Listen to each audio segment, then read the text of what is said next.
Audio Jungle.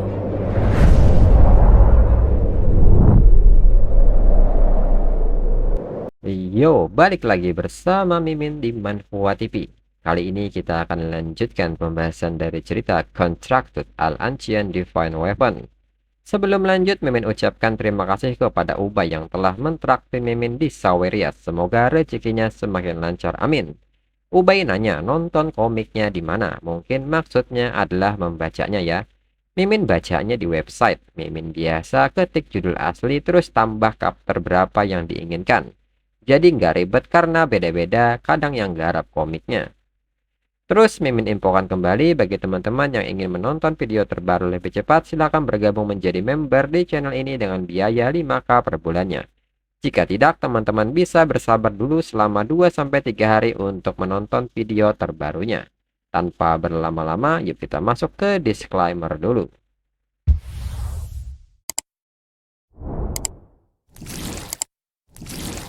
Disclaimer, silahkan abaikan hal ini jika kalian sudah mengerti. Ini peringatan mengenai konten di channel ini. Video ini berisi alur cerita komik yang mempermudah bagi teman-teman untuk mengetahui isi ceritanya dan memahami alur ceritanya.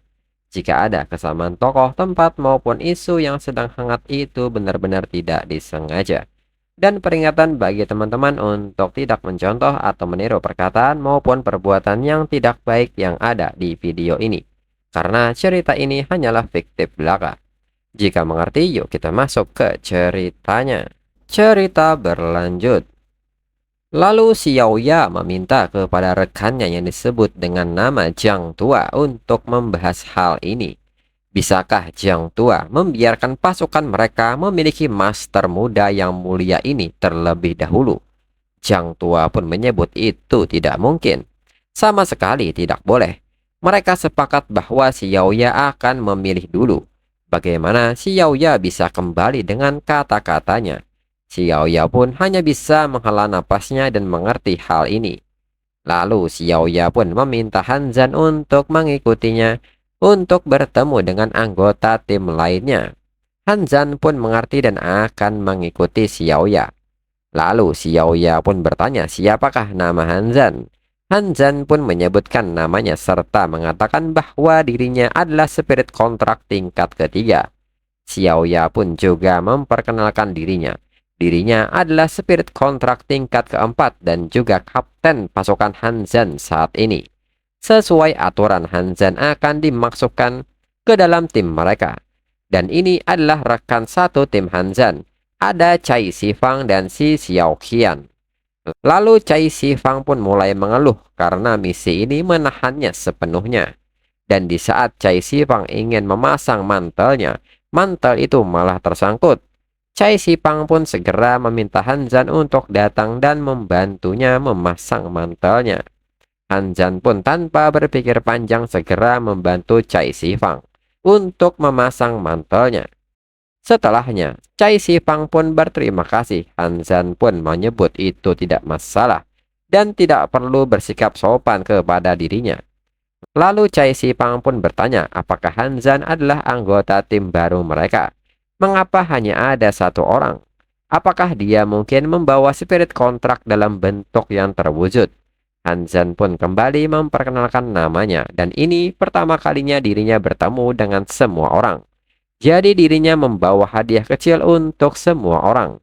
Dan Hanzan memohon kepada mereka untuk menerima hadiah ini. Mereka pun seketika kaget dan menyebut bahwa ini adalah armor tingkat ke-6. Ini adalah hadiah yang sangat mahal. Mereka pun mengucapkan terima kasih kepada Hanzan dan tidak akan malu-malu menerimanya. Lalu Xiaoya sendiri menyebut bahwa dirinya tidak membutuhkannya. Dirinya seorang operator mecha. Jadi Xiaoya tidak memerlukan armor itu. Dalam pikiran Xiaoya, Hanzan seperti yang diharapkan dari seorang master muda dari kota. Tidak hanya dia memiliki cincin penyimpanan spasial, tetapi dia juga membawa armor tingkat ke-6. Xiaoya pun bertanya-tanya dari keluarga besar manakah Hanzan ini. Kemudian Xiaoya mengatakan bahwa dirinya akan mengumpulkan persediaan misi. Dan mereka semua bisa mulai mempersiapkan diri. Lalu Hanzan pun bertanya kepada mereka apakah Xiaoya benar-benar operator mecha. Si Xiaoqian membenarkan hal itu. Xiaoya adalah spirit kontrak berspesialisasi dalam pertempuran mecha, memungkinkannya untuk menguji cobakan mecha untuk pertempuran yang panjang. Namun, Cai Sipang menyebut bahwa ada hal yang paling Xiaoya benci dengan para pejabat tinggi yang menyia-nyiakan posisi mereka. Namun di saat itu Cai Sipang pun baru sadar akan kata-katanya dan meminta maaf karena lupa Hanzan dari kota. Lalu Xiao Ya pun meminta mereka untuk berhenti membuang-buang waktu dan bersiap untuk keluar menjalankan misi. Hanzan pun seketika bertanya apa misi mereka kali ini. Xiao Ya pun menyebut bahwa misi baru mereka adalah pemusnahan total. Hanzan pun seketika bingung dengan pemusnahan total ini. Xiao Ya menjelaskan bahwa mereka harus tahu tentang klan ular Izanami. Klan Izanami bereproduksi pada tingkat yang luar biasa. Kecepatan penguatan mereka di medan perang adalah 10.000 kali manusia. Meskipun mereka para penjaga telah memperluas rasio pertempuran menjadi 100:1, itu masih belum cukup untuk mengimbangi bala bantuan cepat klan Izanami. Ini juga mengapa untuk waktu yang lama, garis depan di zona perang pertama telah menemui jalan buntu melawan pasukan elit klan ular Izanami. Namun lebih dari 10 bulan yang lalu kembalinya Wei King yang tiba-tiba, komandan zona perang pertama, mematahkan bantuan ini.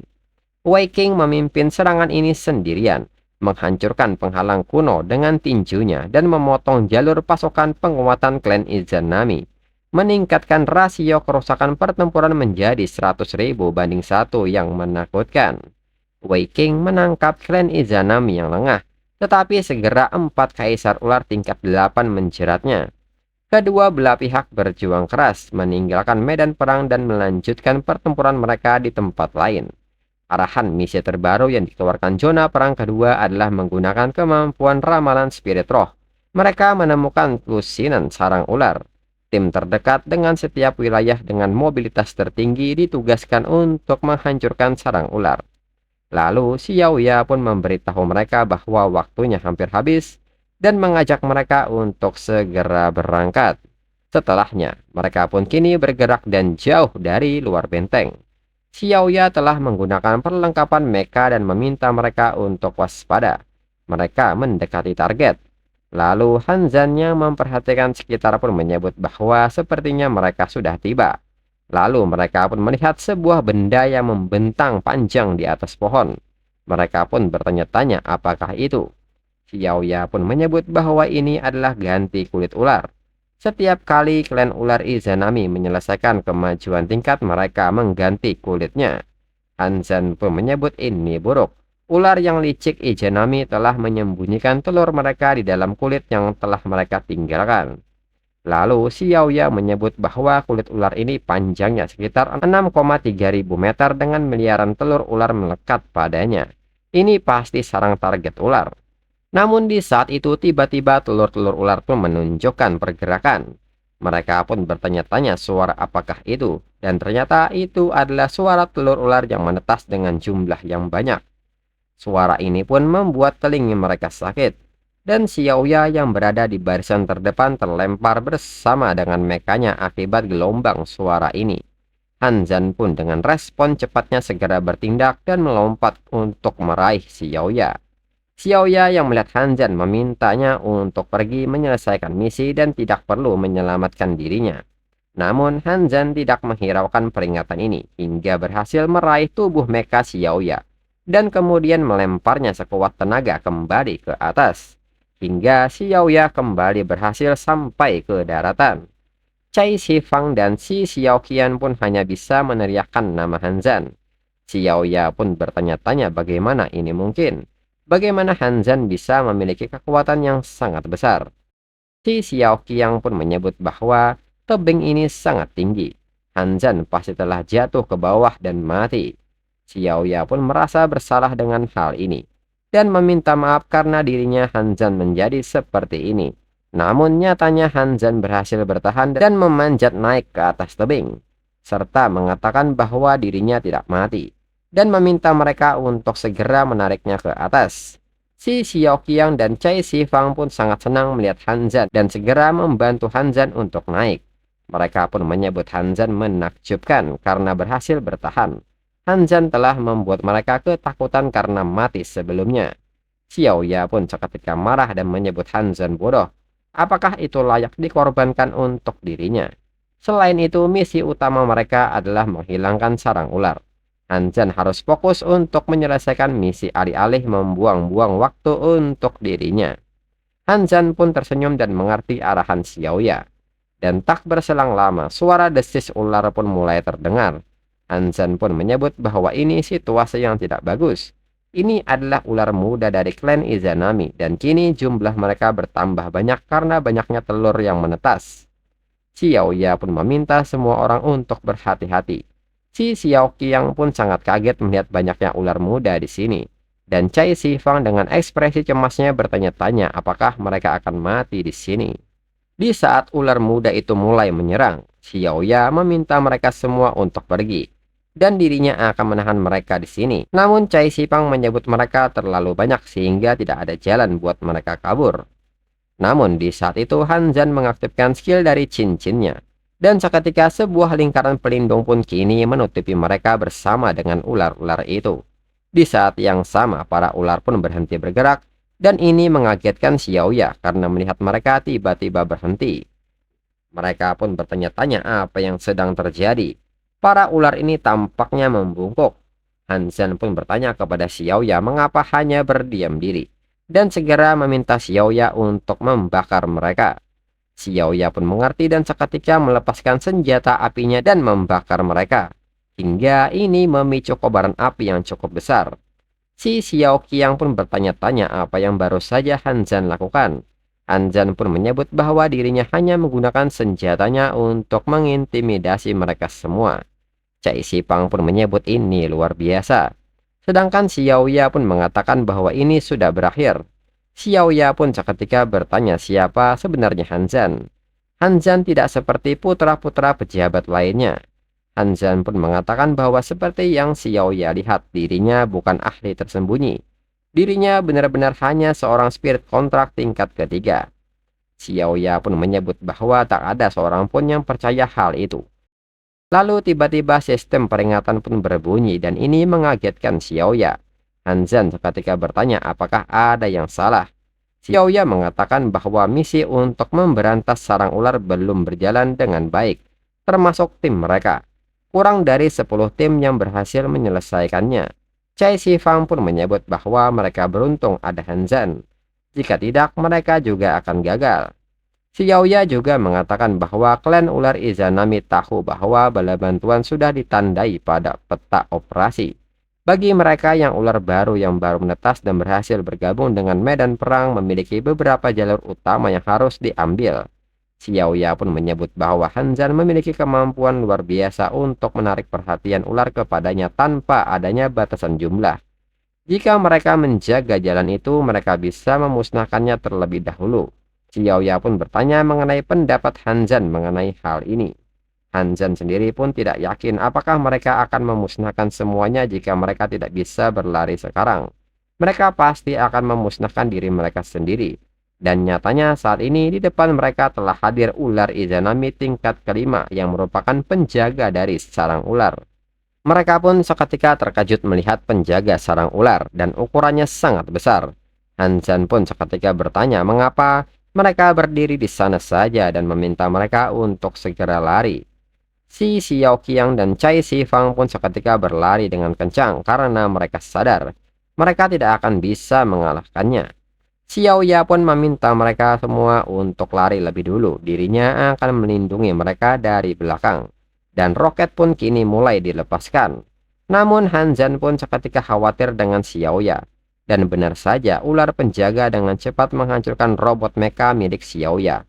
Dan Xiao Ya sendiri seketika menggunakan kursi pelontarnya. Namun Xiao Ya tetap menerima kerusakan.